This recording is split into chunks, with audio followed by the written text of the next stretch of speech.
नमस्कार मंडळी, आजच्या व्हिडिओमध्ये तुमचं स्वागत आहे। मँगोचा सीझन चालू आहे, तर आज आपण बनवणार आहोत मँगोचा शिरा। इथे मी तूप घेतलेलं आहे 3 चमचे, त्याच्यामध्ये 1 वाटी रवा घालून घेतलेला आहे आणि चांगला परतवून घ्यायचा आहे त्याला।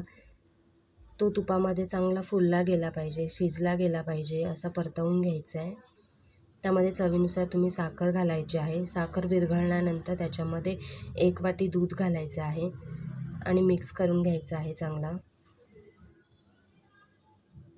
दूध रव्यामध्ये चांगलं मिक्स झाल्यानंतर त्याच्यामध्ये वेलची आणि जायफळ पूड टाकून मिक्स करून घ्यायचं आहे आणि त्यानंतर आपण इथे मँगोचा पल्प घातलेला आहे आणि चांगलं मिक्स करून घ्यायचं आहे